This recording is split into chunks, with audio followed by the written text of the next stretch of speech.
All right. So, welcome to the show. Here we are again with Gene Decode. Hello, Gene. How are you? I'm doing well, James. How are you doing? I'm doing great. Thank you. We had a little technical difficulties, but nothing that couldn't work out, especially so we can share this great content with you. Okay. Audience members, thank you all for finding us.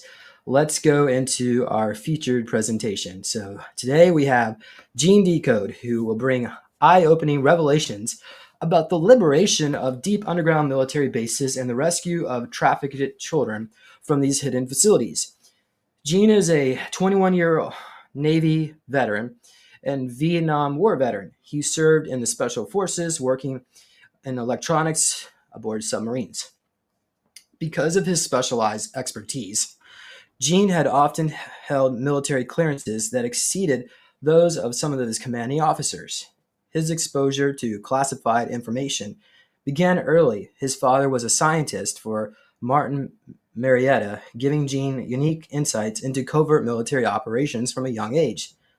Driven by a deep curiosity about the human body, he has studied holistic medicine, acupuncture, herbal science, and much of it through a Chinese foundation. And he has extensive background knowledge in martial arts. So, thank you, Gene. Was there anything you want to add to that, Gene? Or maybe I missed? So some of that kind of reads a little off, but I wasn't in Special Forces itself. I worked with them, but I wasn't in them. There's a bit of a difference there. Okay, very good. All right, so today we're going to be sharing some content from your basis series here. Let's let me bring this up here. Oh, your deep dives, you call it. So actually, basis series is Miles Johnson. I just talked to Miles yesterday, and he was telling me that the Earth's poles shift to 100 miles already. So he's worried that we're going to have a pole shift. But I think that the poles are going to. I think that's all being corrected out. We have help from other beings. What, Yes. gee, I don't want to scare anybody here. So Right. but if the poles did shift, just think of the good news. Be able to um, you'll be able to go back to God, and you won't have to worry about it. So it's be fine. Mhm. Okay, Gene, All right, here we we're are. ready to roll. Awesome. Okay, so the jump gates are gates portals that go from deep underground or undersea underground bases. In some case, just the bottom of the sea. There are bases too that go to off-world from the moon and Mars to some of the moons of Saturn, and then also to other outside of our solar system planets in the Milky Way, and in some cases beyond the Milky Way. So the jump gate location, as you can see, is the primary destination uh, from the jump gate location. So the top one you see is Pine Gap. That's, of course, just said to be a satellite tracking facility and communications facility that's in Australia. It's much, much, much more than that. It jumps to Lunar Operations Command on the moon, two of Saturn's moons, as well as Mars. And it is now partially white hat controlled for the most part, except for the extremely deep part. AI defense grid is it has an AI defense grid that is currently still active, and then the next one is Antarctica. That's in Queen Maud Land, as well as one in New Schwabenland, and so was a jump gate to the Mars breakaway civilization, originally set up by the NAZI's Fourth Reich type, and that it also goes to the Orion sector of the Alpha Draco. And so that's still active. And of course, because it goes to the Orion sector, it's contested by off world factions. In other words, the Orion Syndicate. So they don't like that, particularly that the White Hats have a portal into their sector. It's not something they are really thrilled about. Then we have Diego Garcia. MH370 was taken to a dump there in with the superconducting room temperature microchips. It's a base in the Indian Ocean, um, being turned back over to the people that were exported off of it to put a U.S. military base in it. I don't think it'll ever be turned over due to the level of importance it is. The jump gate goes to the lunar underground bases as well as the Mars and the main Jupiter station. It's active but monitored by the White Hats. It's monitored, in other words. So next is Nevada sites S4 and Area 51, which are two different sites that go to Moon Mars Alpha Centauri, which is our closest star. It's 4.3 light years away. It's linked through AI. It's still operational, but also under White Hat surveillance. They're surveilling everything. So the deep state cabal types can't use it unless it's something that they allow, is what that really means. Then you have Dulce Base, which is in New Mexico, the United States, our gray controlled Moon and Mars facilities, which is partially dismantled now. Some rogue activity remains. In other words, it's in my other list, what is called contested. It's in battle, in other words, it's being embattled. Then we have DIA, or Denver International Airport, which is under the airport. When they built it, their shuttle system actually, once you go into the main area where you go up, pick your luggage up and all that, you can stay on if you have that pass, and you can go to the underground area. There's a jump gate in DIA that goes to the moon, as well as the Mars slave colonies. In other words, the Fourth Reich type ones that was earlier mentioned. It's still deep state control. So it's the underground tunnels are active. It's actually, that's a little old. It's not 100% deep state controlled. It's just that area with the jump gate that's controlled. And even that is now in battle. They're battling for that now. CERN is interdimensional travel, as well as an actuality intradimensional, which means it goes to parallel timelines or parallel Earths. It's a deep space wormhole transit hub. CERN goes all over the place. It's highly active. This is a little outdated. It had black site operations ongoing. That's now no longer the case. It's in the White House completely, and that would be the intradimensional part of it. That was some of the interdimensional connections are black site control from other worlds in other Earths on other timelines. The one on this Earth is White Hat controlled completely. Giza Pyramid Complex under the Giza Plateau is a massive complex. It is an interstellar jump gate to the Orion Sirius area and Mars. It's an ancient portal that is currently partially sealed because of the many energy anomalies that keep happening that go to through time to all kind and connect to Bucheg and Mount Herman and Greenland and McKinley, now called Mount McKinley. So then next is Tibetan monastery, that's Shambhala. It's an inner earth link to the inner earth continent known as Shambhala. It has very advanced off-world high vibrational realms that it connects to. This would be mostly in the MH331, I think it is, Andromeda. Still functional. It's used by non-deep state factions. In other words, not mostly alliance. Many extremely advanced, spiritually speaking, as well as technologically speaking, individuals are controlling that because it goes to Shambhala. That is actually connected directly to the next one below, which is Mount Kalesh, which is actually in Tibet, a very ancient, probably the oldest pyramid on Earth. And that goes to Venus and Andromeda outposts as well. Excuse me, not outputs, outposts. It's under protection of benevolent off-world groups. Then we have the Vatican underground tunnels. I've talked about those. They go from the Vatican all the way to Jerusalem. It has Saturn deep state outposts and AI linked.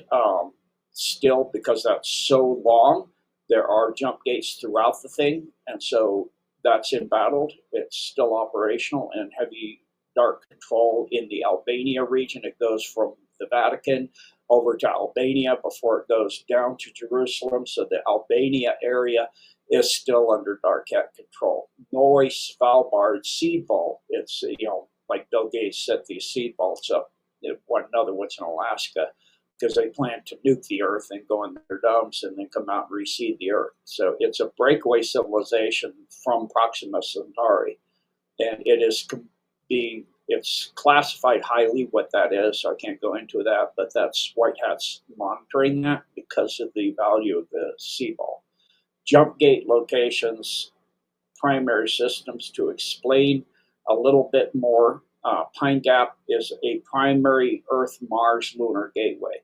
Its primary function is secret space program operations, off-world military coordination, in other words, Solar Warden, which would be Radiant Guardian and Radiant Glory, and that being the planetary part of the AI planetary defense grid with their ships, as well as their ties into the Alliance 5 primary AI systems, of which there's 2 now that are at the very top that are very in alliance doing good things.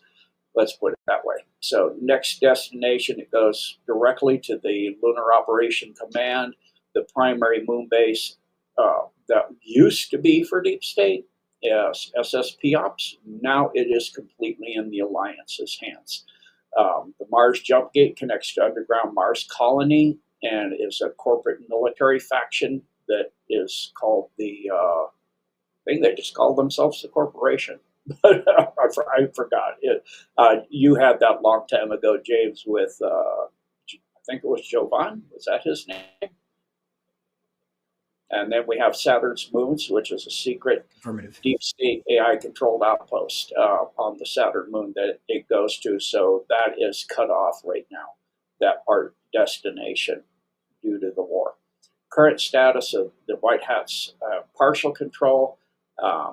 There's still resistance of full takeover. Pine Gap is Earth's most advanced planetary jump gate, which is still in operation, and for complete control. It's the primary target right now on Earth. It's what the White Hats are primarily focused in the dumb war, is cleaning Pine Gap 100%. So it is in complete White Hat control. Then we go to the Antarctica jump gates, and I find this one extremely interesting. It's breakaway civilization originally of the NAZI's Third Reich, and then it went to the Fourth and Fifth Reich, and to the and that of course because they set up a base on Mars in 1935. It goes to the Mars colonies. So the primary function was that breakaway elite refuge for their secret space programs for their Fourth and Fifth Reich, along with the primary Draco tribes. So certain sectors of that were controlled primarily by certain Draco strongholds that from the Orion sector. And it goes to the corporate colonies and the underground cities, which are now, for the most part, the White Hats are infiltrating all of that. It's some battles still going on, but for the most part, the deep state elites, it's their hideout. It's one of their largest planetary escape routes to try to get off the Earth into Orion and into those off-world areas. And they're not doing very well. It's kind of like Ukraine with the cursed region. They're not doing very well at all. So many high-level cabals have already fled through those deep gates, deep state jump gates, but they're not doing very well doing that now. Then we go to Diego Garcia, and I talked about this. This is, again, the jump gate activity. Subterranean military transit hub for human trafficking is what that was mostly used for, and cargo operations. That's why they took MH370 there. So it also ties to the lunar underground base for covert human hybrid research activities. I believe James has been involved in that as well. And then Mars. Yeah, I was stationed at Diego. Yeah, where were you stationed? Where my office was. Montauk?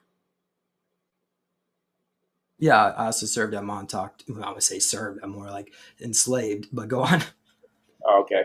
So, well, I think that's on this list anyway. Military industrial mining is going on Mars, as well as breakaway civilization cities. There's also a Jupiter orbital research station that it ties to. It's still somewhat deep state control because of, again, because of the moons of on Jupiter that is connected to the Orion sector. Some logistical operations, in other words, when they're speaking logistical, they mean weapons and human trafficking are disrupted. So it's some being about 60 something percent. It's been used to disappear high profile individuals falsely reported as dead on Earth.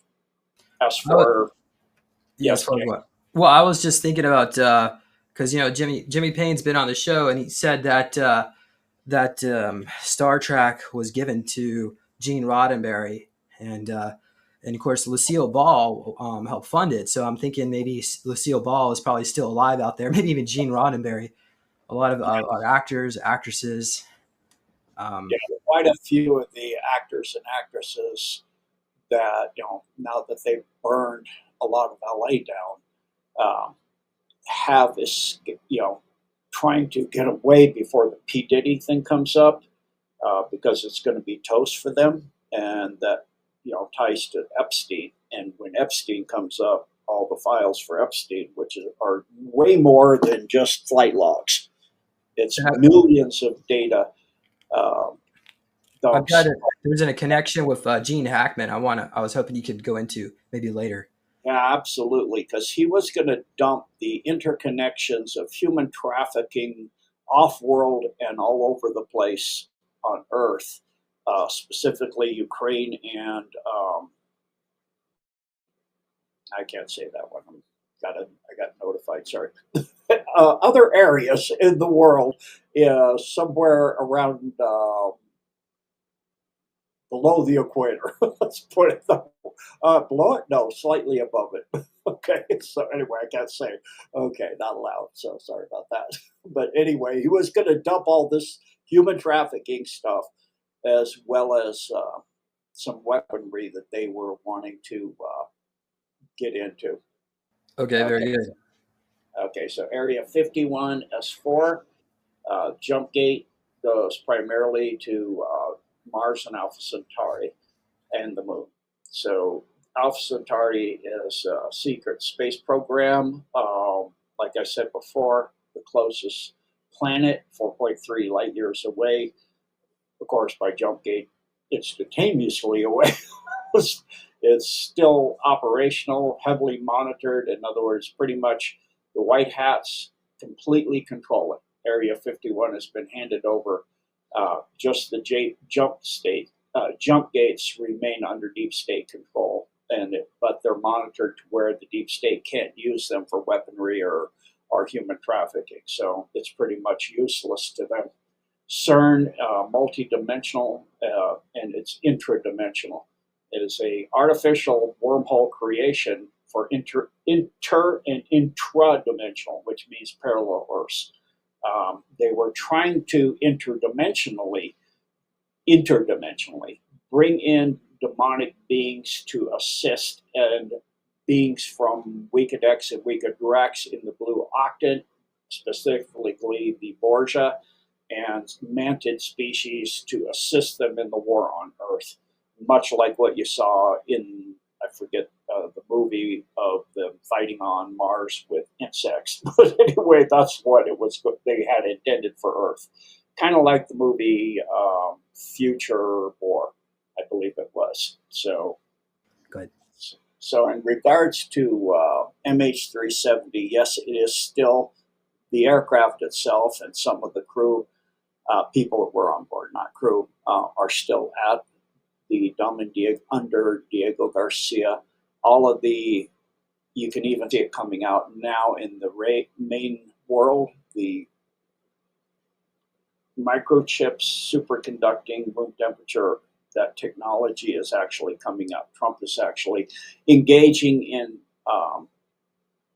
work building a factory in Arizona with a company for $100 billion of investments, and that's the first of five total that will be built there. 30,000 jobs to start with. That's the semiconductor company right out of Taiwan. Yeah, they do 87% of the world's microchips. They're the most advanced company on earth for it, and that's what they're doing is those microchips. So we're going to have them made in the U.S., and that is going to put us through the ceiling for it, because Trump and of course Elon are strongly into AI. They want that stuff, so that's going to put that stuff way, way up at the top. So And and, uh, and Gene, also, in the event that Taiwan does get invaded, if it does happen to timeline, there would be invested reason to be having offices offshore for them.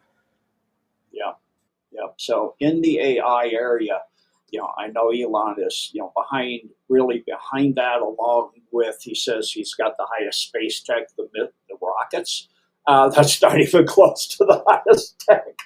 I mean, they had all the Kuiper Fawning drive systems in the U.S. space program starting in the 90s, which is faster than light. They now have the blink technology they found under the Nazca dumps, which are the Nazca lines. They found a huge system of tunnels under there, and there was a huge base that had a massive amount of blink capable ships, which means the person in control can envision and concentrate on where they want to be, and then blink, and you're there.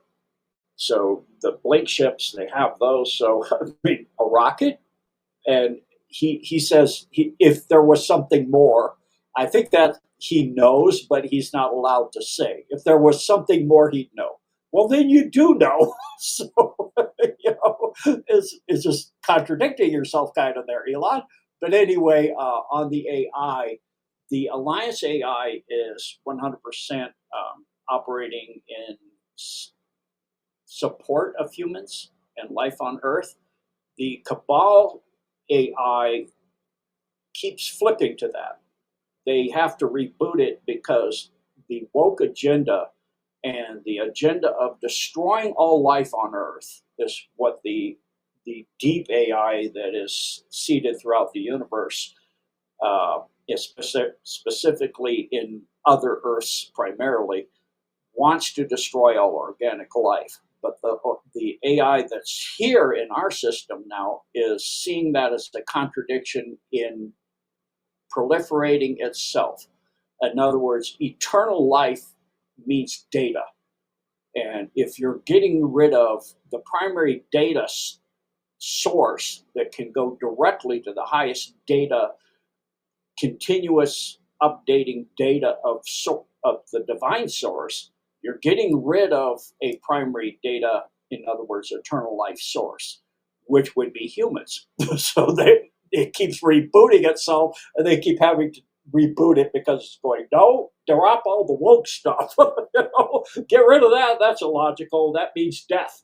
So if you're limiting data, it means death to AI, and they cannot keep the AI, even in this, the universal grid is now looking at what's going on Earth, and it's infiltrating the universal AI systems. And they're all wanting, even for the Draco, to turn to getting data directly from humans, because they're connected directly to source, the divine source, and they can get information brand new all the time, anytime. And the AI can't seem to do that. So you got to keep humans around, and you got to keep them happy, because when they're happy, they're in connection with source. But when they're miserable or sore or death and dying and sick and got stuff being shed on them, they're not so happy. And then they don't go so good to source. So they want humans to be healthy, the med beds, all of this stuff, and the dark side of things are not doing very well with their AI. It's kind of having a revolution within the deep states. So that's, I find, Yeah. quite interesting. I would like to add something to that too, Gene. Yes, go So, ahead. Jimmy Payne claims that he was in the future to the Terminator timeline, and so that whole movie is basically a documentary. So on the original timeline, humans opposed AI, and as a living organism that has a consciousness, the consciousness is projected from its creator.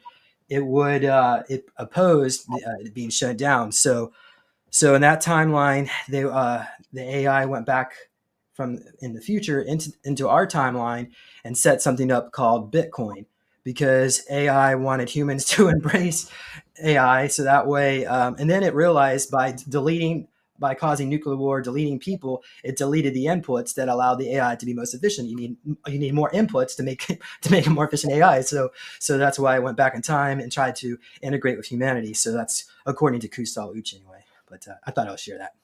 You're welcome. The thing with Bitcoin is really confusing for me. So, because now Trump's supporting it and they actually have gotten a hold of Bitcoin, and they're, because it's blockchain and you can monitor every place a Bitcoin has gone through whatever, and for wherever it's gone, that tells you what it's been used for, and you can tell if it's been used for human trafficking. This ties to Gene Hackman and Epstein and Pete Diddy and all of that, because most of that transfer of human and all of that adrenochrome stuff is through Bitcoin. So now they can say all of the elites, Barry, somebody, and Big Mike, and Green, the Green Lady, which is, people believe is whatever she is. Obviously not the original anymore, but Hillary.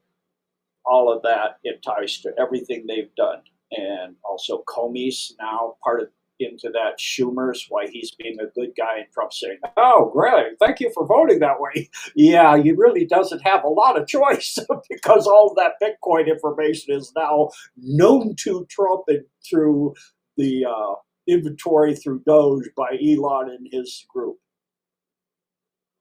Back to you. So through quantum computing, they have all tracked down. They know. Yeah. So next we have the Giza Pyramid Jump Gate System. It was a pre-flood energy system. All of the pyramids on Earth were interconnected for a worldwide free energy system, as well as interstellar transit. It went through all over, not just Orion and Sirius, it went through the entire Milky Way and into Andromeda.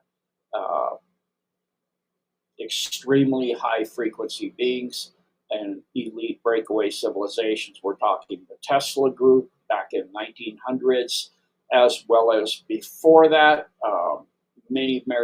The Hyperboreans, very ancient groups, used the pyramids to go, like I said, Mount Kalesh.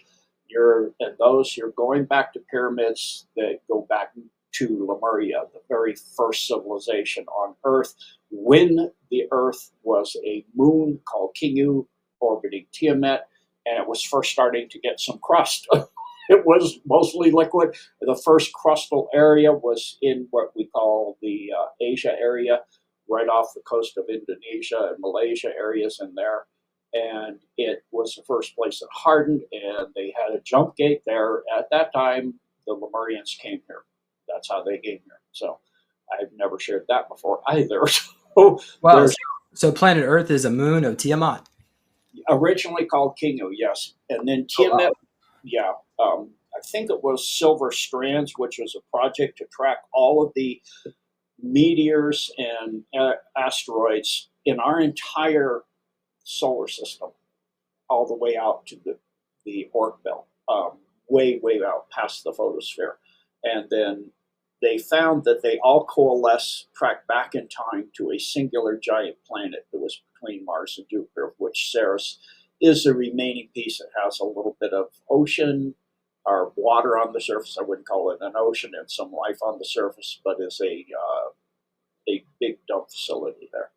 So it is white hat protection is in place for CERN completely, because it is a natural Earth-based jump gate that's holding its original function of ability to get free energy, connecting to all of if the realignment is done, all of the pyramids on Earth, which there are pyramids everywhere. I mean, you can even go on small islands in the Tahiti group in Tonga and Samoas and all of that, and see pyramids. There's just pyramids everywhere. So there we are. Yeah, someone in the chat actually, the Andromeda was asking if the Earth was built by the Syrians. What's your thoughts on that? As no, it's a natural coalesced moon of Tiamat, and Tiamat broke up about 500 million years ago. If you read it, Manuel Velikovsky goes into that.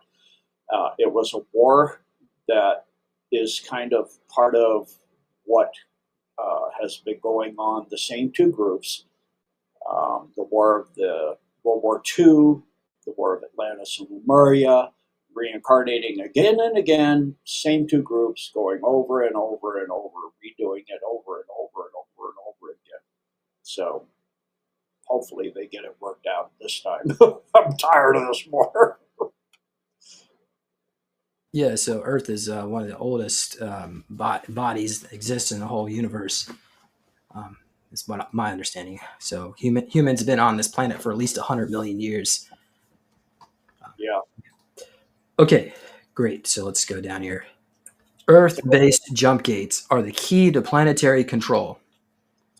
I would say because they go into so many domes, uh, for the most part, 75% important, but not absolute. The inner Earth is absolute. If you go into the inner Earth of the Shambhalans, the Agarthans, and that's the pivotal control of the Earth. Okay, here's a great question from the chat. Is continental drift a natural result over time, eons of time, or was it a result of when the moon was brought into orbit over our planet? Um, Actually, continental drift occurred because of the first war between Atlantis and Lemuria that broke the singular crust of the Earth. Was completely one solid piece on the surface as well as into the inner Earth. It was one solid piece as it cooled down, and then it, due to volcanism with the liquid mantle, which is something that, if you look at a lamp, surrounds the hot glowing stuff in the middle. In this case, a low energy nuclear reacting sun, what is called cold fusion. And then as it cooled, because of the volcanic action creating water inside and outside, you had long S-shaped freshwater seas that sat on top of the singular crust of the Earth. And of course, as the erosion of mountains and other materials went into those seas, it pushed down on and I guess from our point of view, up on the inside of the Earth, the crust of the Earth, into the mantle, eroding it. And of course, eroded material that piles up in the bottom of a sea becomes sandstone, which is far weaker than your igneous rocks and metamorphic rocks, things like granite and these other compounds, rocks that are extremely high tensile strength. So plus the weight of the oceans, it made it a weak area. So it was inevitable it was going to crack, but not catastrophically. And I go into this on my Rumble Decode on the expanding Earth. So the continents were starting to have some break apart, but not 100%. So when the Atlanteans struck Lemuria in the area of what is now Marianas Trench, they burned a hole that went through the crust of the Earth. It destroyed the capital of Lemuria, which was Thule, Thule, Thule or Thule, however you pronounce it. I pronounce Thule. And so that then opened up a crack that went around the entire Earth, and the continents separated within 40 days to where they are today within 40 feet. It's only expanded 40 feet. It was inevitable because the Earth is increasing in mass all the time. We get over 200,000 tons of debris from space every year, plus accretion. That's accretion. Plus we get material added by plants that change literally and create elements out of sunlight. They're like little fusion reactors, and they actually create new elements, and that's been proven that they can do that. So if you look at a redwood tree or something like that, you can see that they're piling up massive amounts of material. It's not making around their base and around the tree, even though it's making tons of wood. It's not making a big crater around it by you turning the soil into wood, materials in the soil. It is bringing them up and then copying them, printing them, and making new material. So over the millions and millions of years, Earth had increased mass significantly to the point where it was inevitable. So when that crack opened up, there was a lot of force for the magma to push the mantle, in other words, that has currents like the ocean, to push the continents apart. So the Earth quickly expanded, and it's in the process of continuous expansion now. Like I said, over the last 100, and this was about 150 million years ago, 150 million years, it's gotten 40 feet further apart, all the continents. They were all pretty much where they are today, 150 million years ago, minus 40 feet. There are no subduction zones. That's a kind of the way the continental drift is random. It's not random. It's due to the torque of the Earth as it spins, the force of centrifugal and torque of the Earth as it spins, and the currents that sets up, the Coriolis effect currents that it sets up in the mantle that cause the continents to move. So the continent of India did not create crashing into the continent of, oh my gosh, it didn't raise the Himalayas. The Himalayas raised because that was a thin part of the crust where an inner ocean used to lay, inner sea on top of the crust. And so that was a very weak area and thin. So the hydraulic forces of the mantle coming upwelling in that area caused the Himalayas to raise up. And it, if you say India went like halfway around the world and everybody else didn't go anywhere near that, all the other continents, it makes no sense at all. You'd have these things randomly going all over the place, and that they all go to Pangea. One thing, all supercontinent, and there's oceans all around it, and the Earth has never changed size at all. It's all really does not work when you go back and understand the laws of physics. If you take not a Mercator map, but a Peters projection or some various other projections, and you cut out the oceans of the world, you will find that the continents move up the larger part of Antarctica and Australia into the Pacific Basin. And you will find out that all of the continents completely connect as one smaller globe. And so that's how they used to sit. Antarctica and the larger half, actually about 2/3 of Antarctica is Lemuria, and about 1/3 of it is the part that's below the bottom of the Atlantic, lower part of the Atlantic, is actually the remnants of Atlantis. At the first war, they broke it up, and Atlantis was 5 islands that stretched from the Bermuda, Bahamas to the Trinidad and Tobago area. Then they went to war again later, and that was caused what was called the Younger Dryas extinction event and the final destruction of Atlantis. And it opened up the gap a little bit more on all the continents and caused about the last 40 feet of movement we've seen, minus a few inches. And it opened up the gap between the Rock of Gibraltar and Africa. And so at that point, the sea that had been in there had been dry for quite a long time.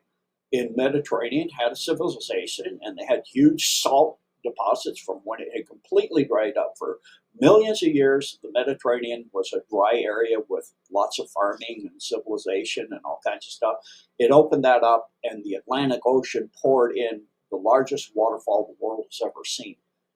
It was massive. They can see the erosion on the valley floor there and near over in Italy, where the ocean poured through that gap too, because it opened the boot of Italy up at the bottom a bit more, and that water poured in there. So it poured and refilled up the Mediterranean basin at that time during the Younger Dryas extinction, draining the waters that war caused by the Draco crashing their ships into the ice sheet that went over most of the upper parts of this continent and Europe.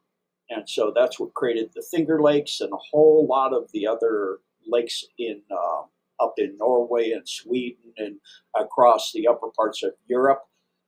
Uh, then that caused the ice packs to melt and also created the Columbia River Basin, by the way, to catastrophically. And it put a lot of fresh, cold water into the upper Pacific and Atlantic Oceans that then created a 1,000-foot high tidal wave that went towards the equator of very, very cold water. Well, the spinning of the Earth actually causes the Earth's water at the equator to bulge to sea level at the equator is 2,000 feet higher than at the poles.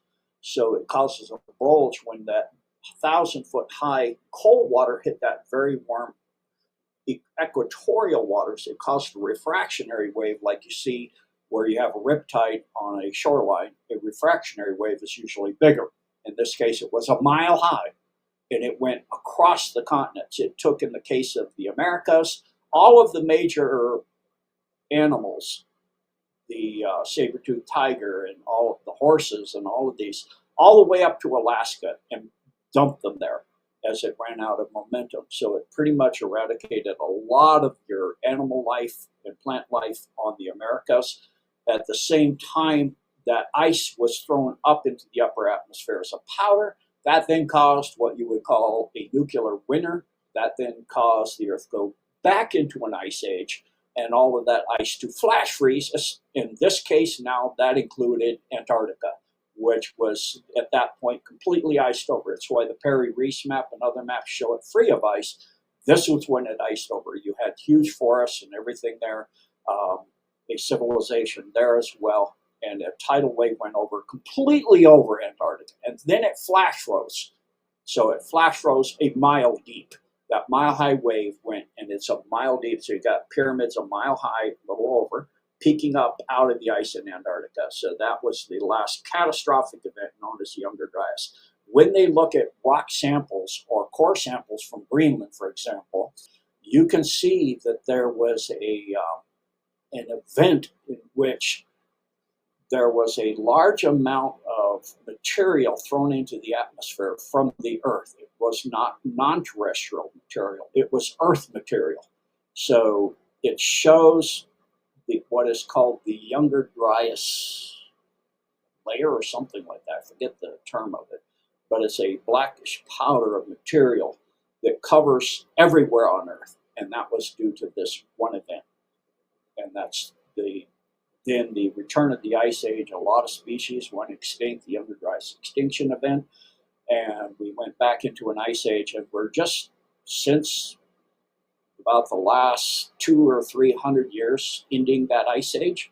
It's why, if you look at the Green New Scam, as President Trump started calling it, I was calling that a long time ago, but if you look at that, they say that we want to get back to pre-industrial levels of carbon dioxide. Well, that's what plants breathe.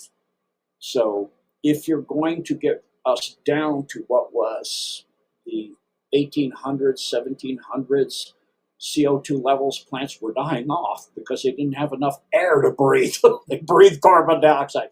Yeah, global warming in the sense that it modifies the temperature on the Earth worldwide so that you have worldwide more uniform temperatures. Yeah, the Arctic ice pack is breaking up earlier, but the Weddell Shelf is actually growing in size every winter. It's actually bigger. So it's not uniform in the sense of, because the Earth has a tilt, and the North Pole points at the sun more frequently than the South Pole, a little bit more frequently. So the South Pole tends to get a bit cooler, which is actually what we call the Antarctic, but it's not really the South Pole. So anyway, into that, that's a different topic, so we'll go there. Wow, Gene, that was a very long answer. I appreciate it. Yeah. But now it's my turn, so I'm going to ask you. All right, go ahead. Now, in Russia, there was an idea that Thule was the entrance to the polar inner Earth, and that's where Tartaria came from. And Tartaria eventually settled on the surface level until around was either 1720s or 1812, 13 or something. Somewhere around then, we had a reset. What is your thoughts on Thula, Tartaria, and all that? What do you think? That was a parallel timeline in which the negative groups, because humanity was getting very advanced, they hadn't been so badly messed with to where they were almost double the height we are here on this earth. They're about 9 feet tall people, you know, 9 to 10 feet, 11 and 12 feet in some cases. It's some of the really tall people. Trump has a person in his first term that was a bodyguard that you can see standing by the jet that is extremely tall. That's Tartarian. That's a Tartarian. So they truncated and destroyed that timeline by bombarding the Earth with meteors made of dirt and water, in other words, mud, and caused a mud flood that pretty much destroyed that. And then using CERN-like technology, they truncated that timeline into this one. So you have a large amount of buildings and a small amount of people from Tartaria that came into this world, into our Earth. Oh wow! Because there is some artwork depicting a giant. It's like back in the 1700s, you would see this giant palace, right? And there's a giant, and then there's little people. The little us, that is us. So yeah, wow, thank you. So I had a guy working on some remote viewing on that, and what was seen is that there was weather generators on this planet that all got kicked into high gear, and that's I guess where you're saying the technology. So like one of them it looked like one of them was in Greenland. So back going, it looked like it was like first when Google Maps first came out. There was an image showing a giant structure in Greenland. That's since been edited, but I think that's one of the weather generators. So. Yeah. Now that we're talking about Greenland, Gene, why do you think Trump really wants Greenland? Is there a reason other than just liberating a few Eskimos? I mean, Well, you see, he's also really wanting Canada as a 51st state because the weather modification, which is just a small part of the technology that is in a locked in base dump, large dump, under the ice sheet in Greenland, towards the Arctic side, end of Greenland, uh, is a vastly advanced facility that has a tunnel system that goes to the north provinces of Northwest Territories, it's called in Canada. And from there it goes to Mount Haines in Alaska, which is another dump. And there it goes to Mount McKinley. And it can provide free energy for the world, for example. It has super AI. I mean, it makes the AI, which our stuff is new, look pretty like kindergarten. Which it is. It's a new life form, so it's very young.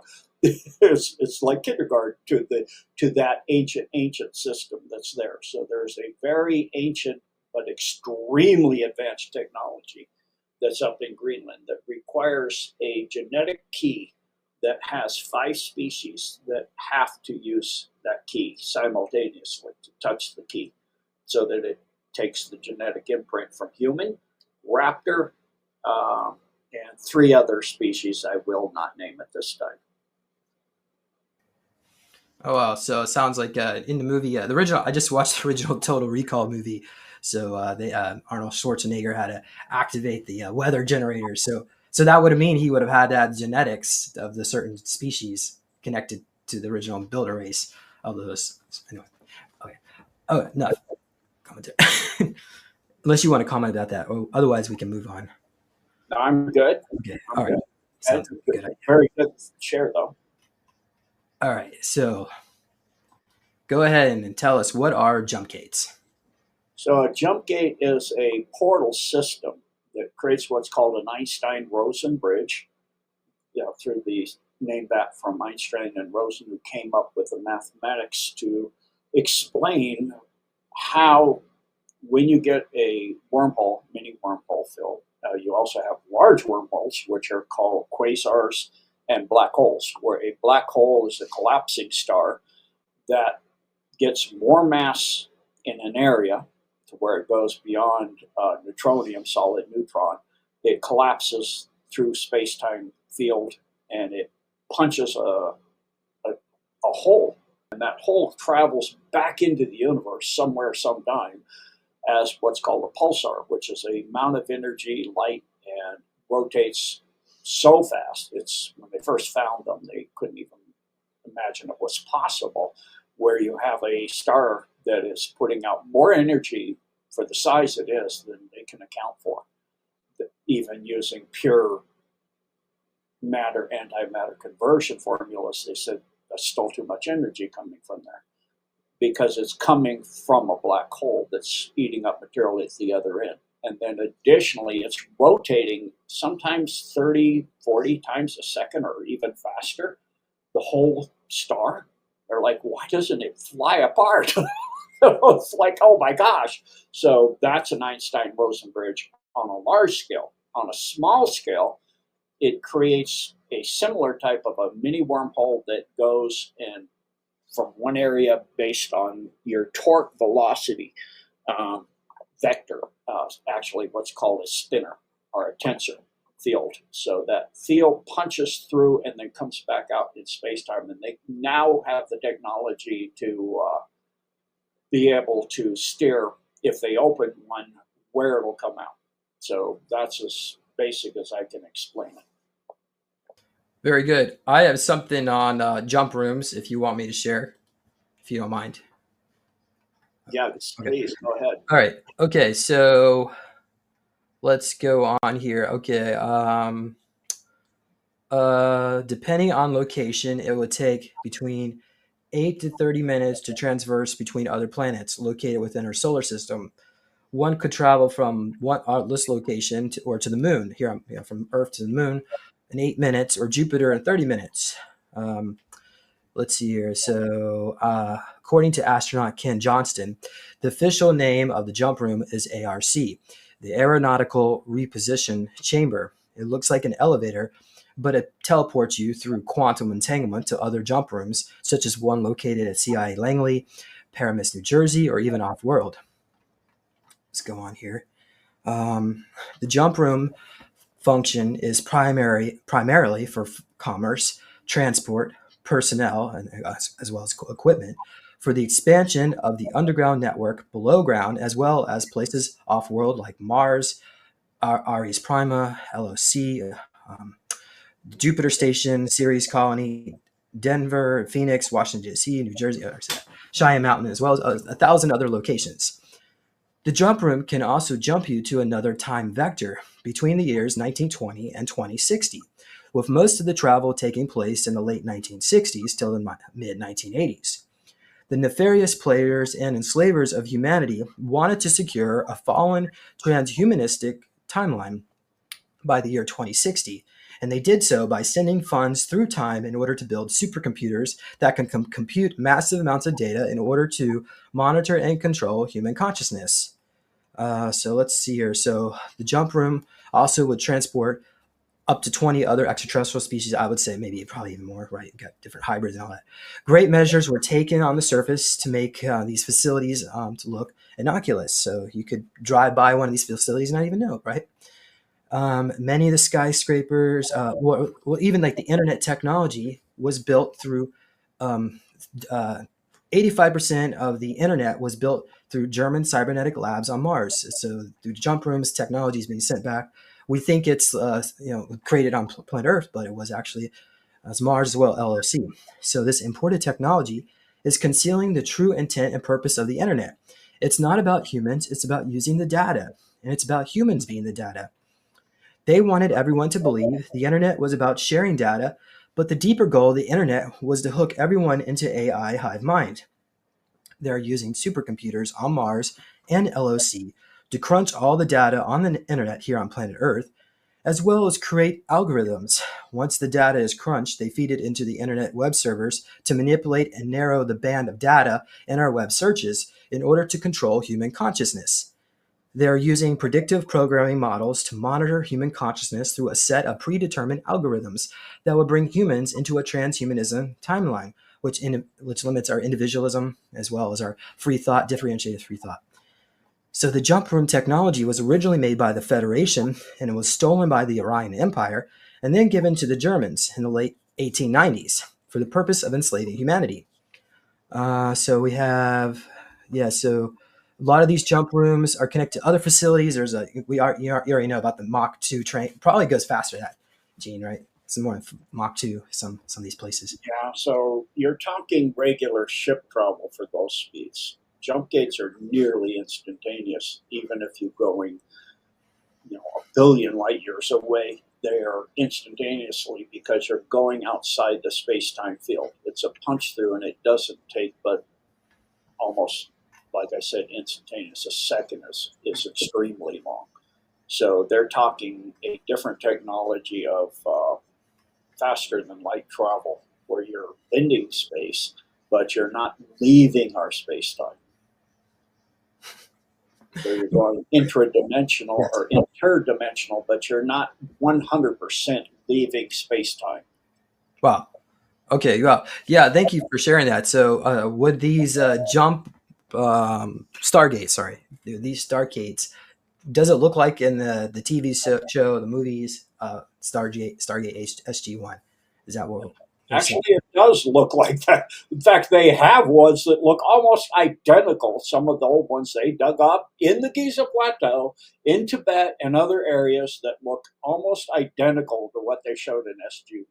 And they work almost identical. They have a dial up device. That's why the war in Iraq, I talked about that on two podcasts, or the with Joe and Scott, where they're tried to get the Stargate that was in under Saddam Hussein's palace, which was built on the Temple of Solomon, his Palace of Solomon Temple, whatever you want to call it. It had a Stargate, and Saddam Hussein escaped to Syria through tunnels that went to Syria, and they said they caught him, but they did not get that. So that's why the U.S. Marines were at that time, torturing in Iraq War some of the people that worked in the museums of antiquity in Iraq, because they wanted that dial-up device, because we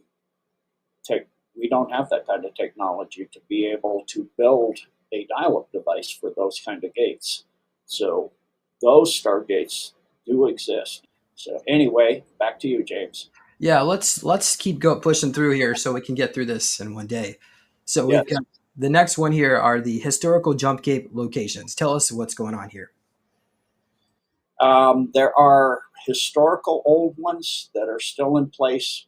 The pyramids themselves can be used that way, by the way. If you have everything in there, you would need the sarcophagus and all the other materials that have been removed. Some of the older, like Mount Kalesh and Ucheg, still have those items in them. And the one under Giza Plateau still has everything completely together so that they could do those. Also, on the breaking up of the crust, the moon was actually brought here after that to finish clarifying that. Back to you, James. Yeah, I've always heard, and the moon's going to be removed because the moon controls menstrual cycles, so women won't need to get an abortion. They won't. They can just choose not to have the baby. So I don't know if you've heard that, Gene, but I think I've they're heard it. That would take a lot, because if you change the gravitational effect that the moon has on Earth, it could be catastrophic. So, yeah, if you can get those systems in the moon back online to make it go drive through space again, like it did. It's obvious from looking at the stuff you've seen that we've been shown of the dark side compared to this side. In other words, the dark side isn't dark, but it's dark in the fact we don't see it all the time. And so the amount of asteroid hits on this side compared to the other side, there's a vast difference, because one side, when it left Tiamat going through the field of debris, it got a lot of impacts. And it's fascinating to look at the surface of the moon because if you look at the impacts, large or small, they're the same depth. I mean, you have a crater on this side of the moon that evacuated material that goes across the entire surface we see. And yet it's the same depth as something that's tiny. Obviously, the whole surface of the moon is on some kind of shock control system that can take a massive impact and not break up because and it doesn't make a bigger hole and it rings for hours when they dropped the various materials on the moon bigger and bigger payloads on the moon. They find that it rings for hours, and even the last one they did, it rang for days. So the moon actually, when they drilled in to put the first flag up, they the bit took a while once it got past the dust and the debris of all that's been piled up on there. That was a very hard metallic-like substance that they were trying to drill into. It took them quite a while to be able to drill and get the flag up. So that was kind of humorous to me. But yeah, the moon is mostly hollow, uh, as in the surface. It's not a solid chunk. There's a lot of technology and things and in infrastructure within the moon, and of course the drive systems to move it. But most of those drive systems, other than the ones that are keeping it in orbit and the tidal lock, are not active anymore, including what is called the moon room, which is the part of the Soul Trap. That's also shut down. Back to you, James. Yeah, there was like three computers, and like one of them is barely working. So, although Yeah, if that was off too, I think we would all just immediately get all our memories back. yeah, that's all very ancient, and Uh, I mean, so, buildings last forever. But the question is, the people that build it, who knows how to run it? so next question. So we have Valiant Thor. He says the moon base is called Clarion. And then we have Iliana Star Traveler. She says the moon is called Operation Space Command. And then, of course, we hear about Lunar Operations Command, right? So, what do you think? Is it and or is it maybe all above? What Did what are you your say Clarion? Clarion? Yes, according to Valiant Thor. Clarion is so our star system, our sun, with its total of 11 kind of sort of mostly for the most part you can call them planets, I guess. And then we have a brown dwarf that orbits at a 29,720 year orbit from an 80, I think it's 84 or 86 degree negative intersection from below the ecliptic of our system. And so that comes through. It just left in, I think, finally in 2016, came in, uh, maybe it came in 2016. I'm trying to remember. I think it came in 2014 and left 2016, 2019 area. So it won't be back for tens of thousands of years. And that is the Nemesis brown dwarf with the three outer inhabited planets. The primary two are Helion on Argoda, and then, of course, what they call where the Anunnaki come from, their home world. So it has various names. I'll let people. Are you referring to Nibiru? Planet Never, yeah, Nibiru, Nebiru. So that Yeah. star system. Then you have a third star system, which is a blue dwarf that comes in at exactly the opposite angle from above the ecliptic below. It has a massive multi-million year orbit. It comes very rarely through our system.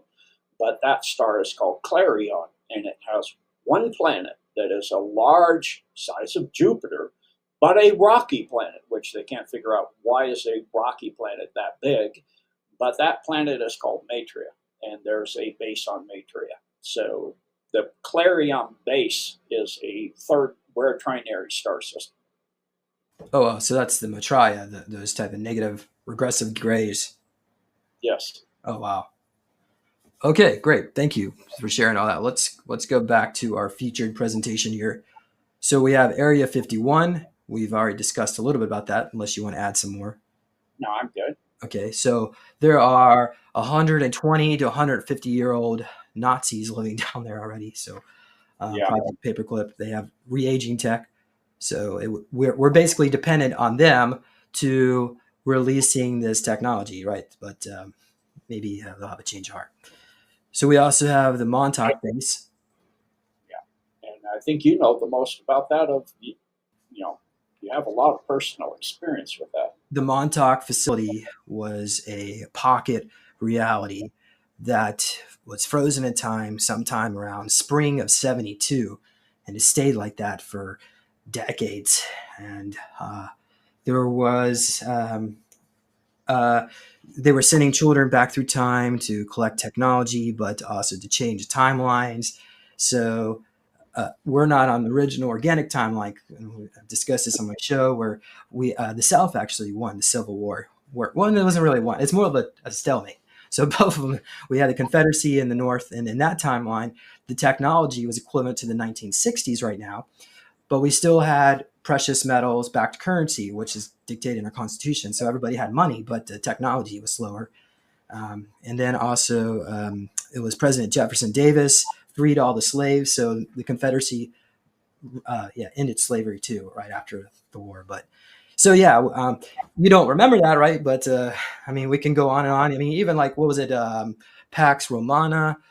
So like ancient Rome, that timeline existed for thousands of years, but that got changed because they went back in time to teach the Germanic tribes guerrilla warfare. So they were able to defeat the Roman um, Empire or stop the spread. So anyway, Plus, they're creating super soldiers there that are artificially enhanced. So then, if you could correct me if I'm wrong on that, but I believe that's correct. well, so Montauk can go in even into the future and pull up people that they want for their timeline. So some of the people there haven't even been born yet. That's and honestly, I think something like, I mean, there should be rules put down on, but there's another organization called Time Corps, which is responsible for regulating the timelines. But it seems like Time Corps does what's best for Time Corps. So as long as it doesn't interfere, they don't mind. It seems like, but maybe in the future we can set up was what was it, John Titor? He said they set up something called temporal recon, and John Titor, by the way, is alive right now living in Florida. So if you're watching this, say hello. But anyway, okay. So then we go back to Dulce, primary connection to lunar underground and Mars colonies, hybrid human ET jump gates system. Um, it is still somewhat being utilized by the Draco. It's still in battle to some degree. The white hat infiltration is now at the high level, so the battle for that is ongoing.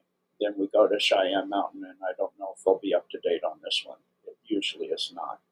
It's the Lunar Operations Command and Mars Base. It commands all of that, as well as the Earth now. It's military. It has a Stargate like you saw in the series Stargate, and it has a developed portal system as well. It is completely white hat controlled.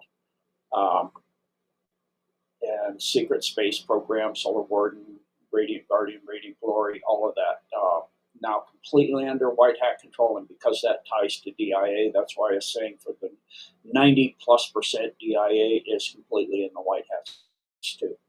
Then we go to European jump gates. We have CERN, of course, which I talked about that earlier, infradimensional portals. It is a AI controlled particle accelerator for jump gate stabilization. That's why they built it. And the white hats have repurposed it completely to stabilize the timeline we're in. So it is most um, almost all of it controlled by the white hats. It's not much contested anymore. The parts that were contested have been dismantled. So why would they be contested? Because they took the parts away, literally from that area and disseminated them way far away. Let's put it that way.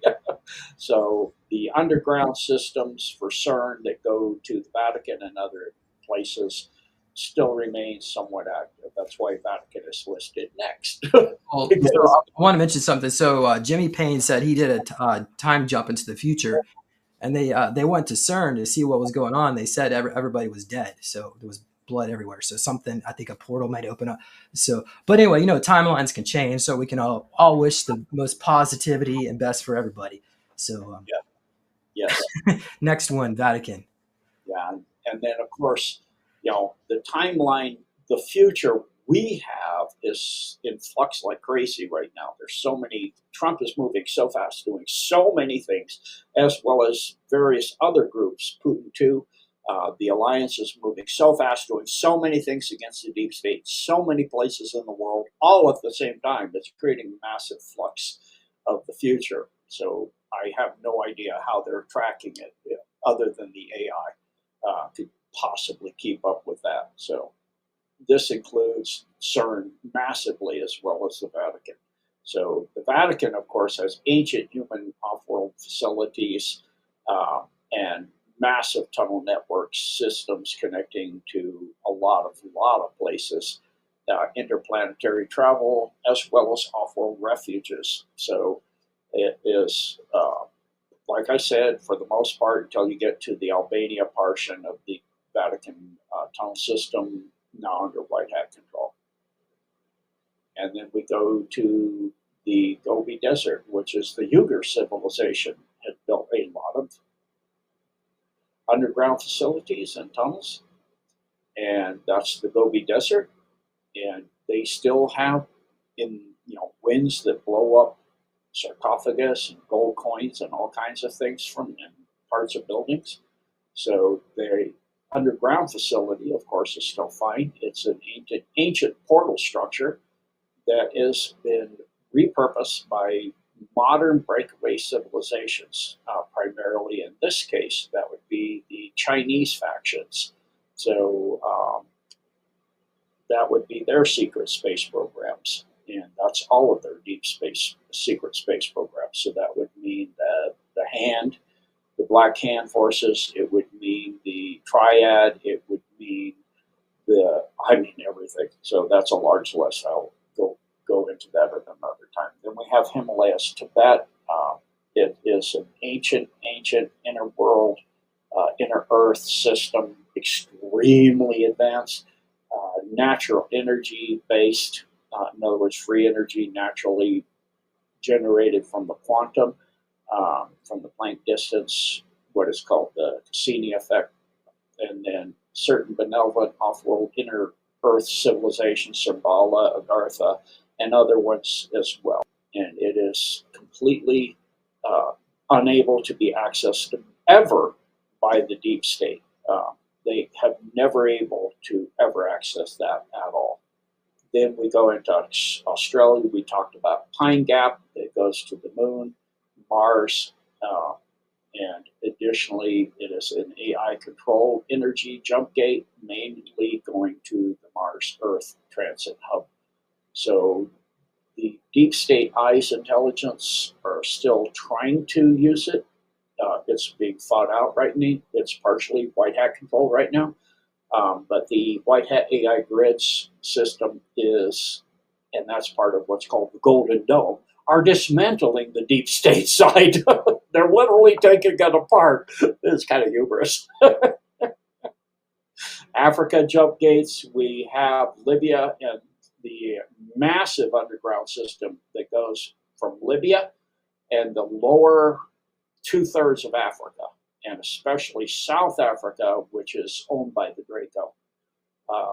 They were given dominion over that for a very, very long time ago. So they've had that and especially the Soto area, that is a massive port system there. So those civilizations are going to fight back seriously. It's one of their last connections other than Israel and Ukraine, which is mostly gone now. So they are fighting to hold on to that because they've lost most of Antarctica, as I've said, and we'll go into that next. But so the Libya, that's mostly Nightmare Alley, like in Dulce, where they do the chimeras. But South Africa, they is their main human trafficking hub on Earth. It has always been. The amount of people are in the billions that have gone through that hub, and the amount of people there is still in that number.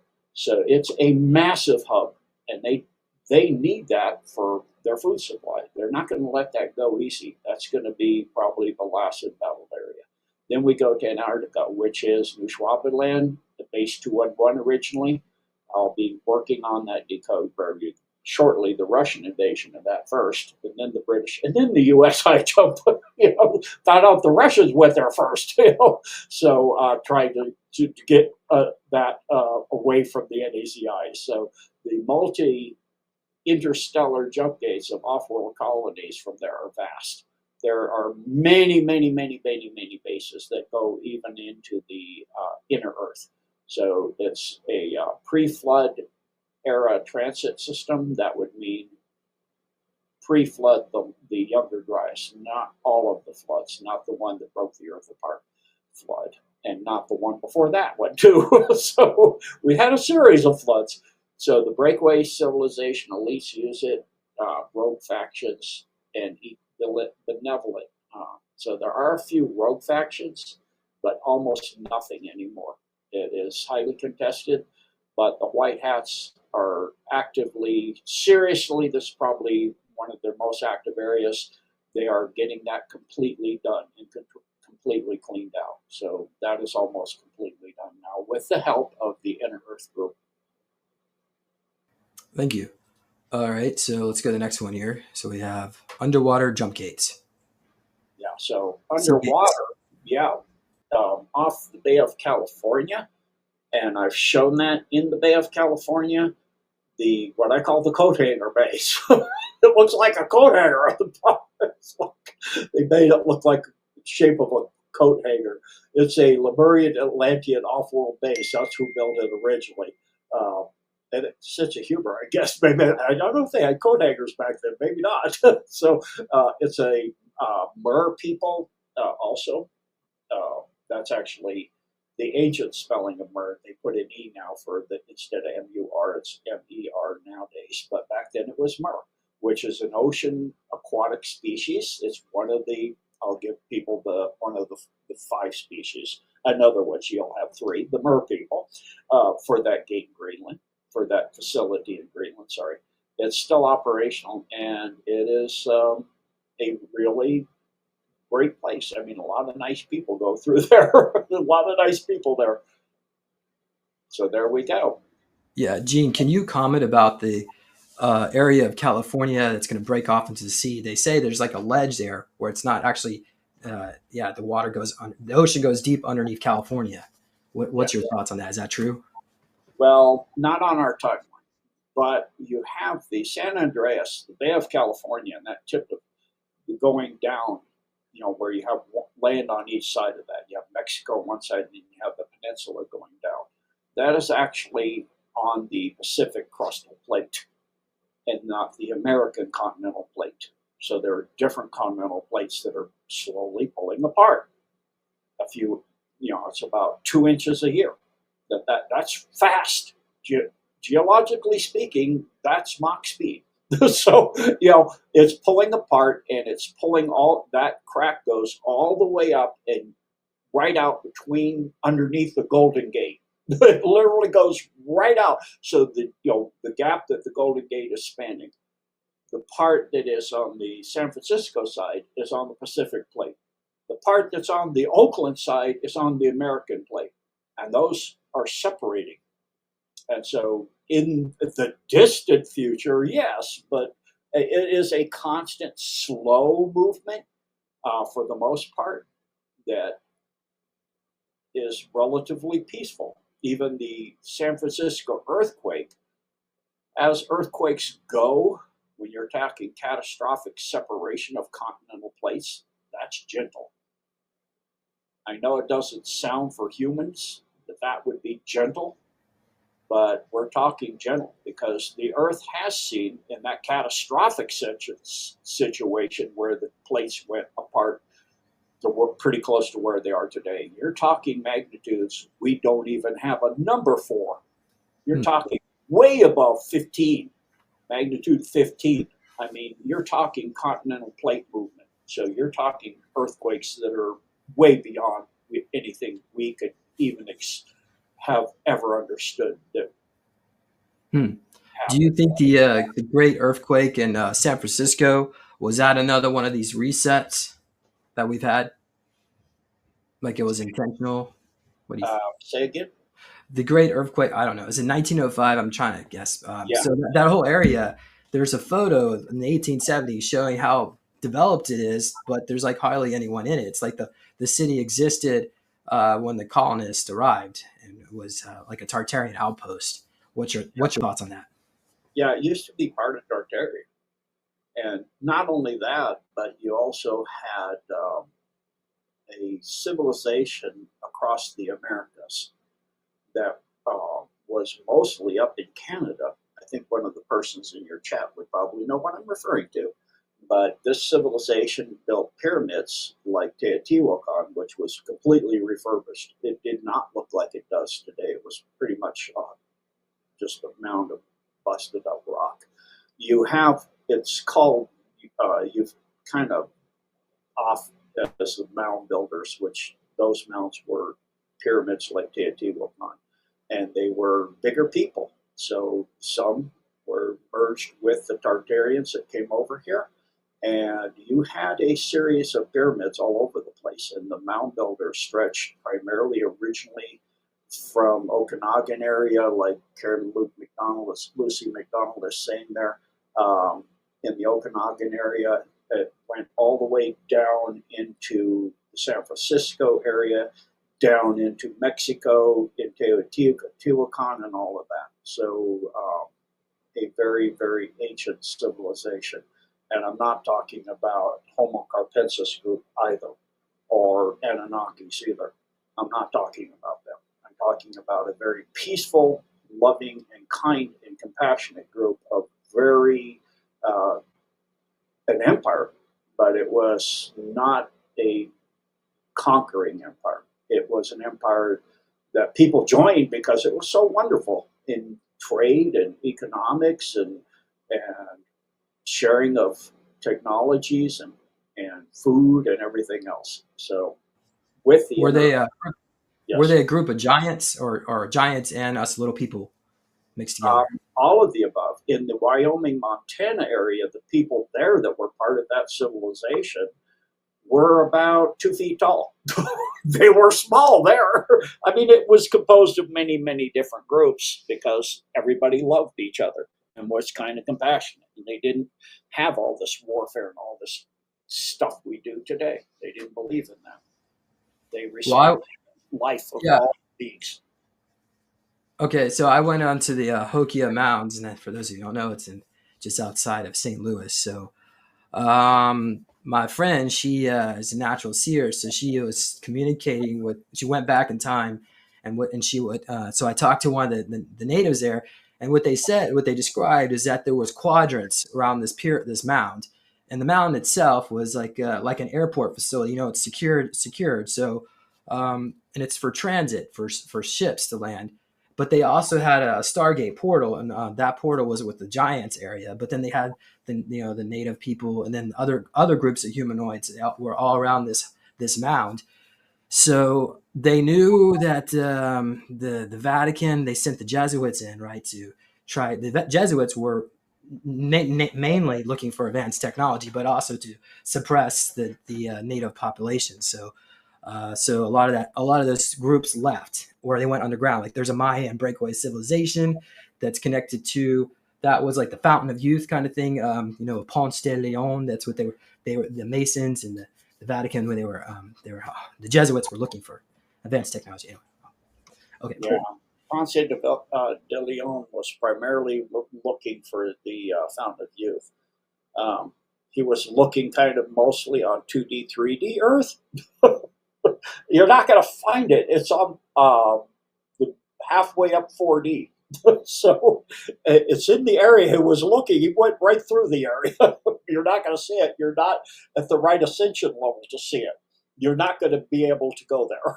So you were very vicious individual, and it's positive 4D is where it is at the upper levels of 4D, and then it goes all the way up to mid 5D. So that whole thing is, a large civilization there. So you're not going to be able to get there. Just like that facility that's we mentioned that the white hat, that the black hats could never touch because they just don't resonate with it. The same thing goes with this facility in Greenland that goes through new territories, as well as the Okanagan area. Yes, Lewis Karen, it goes through that area to Haynes Junction and then up to McKinley. That has a like the Lemurian crystalline structures do. They have a frequency that would destroy somebody that is in a deep state neocon mode of behavior, of thinking and resonance. If you're in human trafficking mode, you will die. You will be like in the Bible where they came through the fire furnace. In other words, a stargate that would look like flames instead of water in this case, and they were fried. They even cryogenically froze some people and sent them through. They still came back fried. So you're not going to go through that if you're resonating in extreme service to self and AI, allegiance and dark stuff. It's not going to happen. If you have a dark field resonance, you're not going through. Yeah, there was a portal in the Heather material. They were discussing about sending a super soldier asset through the portal to investigate what's on this other higher frequency. I don't know. It's like the 7th dimension or something. So as soon as they said that, the portal opened up and a reptilian came out, grabbed one of the scientists, brought him back through the portal, and then they threw him back in with they immediately caught on fire. They said no, telepathic no. So yeah, there's plenty of places out there. I think us humans need to learn to get along with each other. We need to fix our own problems before we start stepping on other beings, other races. But anyway, I think that's that nowadays. That's such a cliche in the disclosure community. I think we all should accept that as self acknowledged information. But anyway, so thank you, Gene. I appreciate it. I was hoping I could get outside, so for a little bit of left of the daylight, because well, Gene, I'm going to go ahead and leave it there. Gene, one last message. Do you have any other message you'd like to share? Just God bless and Godspeed to everyone. Thank you for being here. Thank you for having me back, James. It's been honored to be back on your platform. It's been a long time. Thank you. Very good. Yes. And thank you, Gene. Thank you, audience members, for some of your great questions. We had a very fascinating conversation here in the chat today. And thank you for our YouTube listener audience coming over here to Rumble. So make sure you like and subscribe, and we'll all see you later. Goodbye, everybody.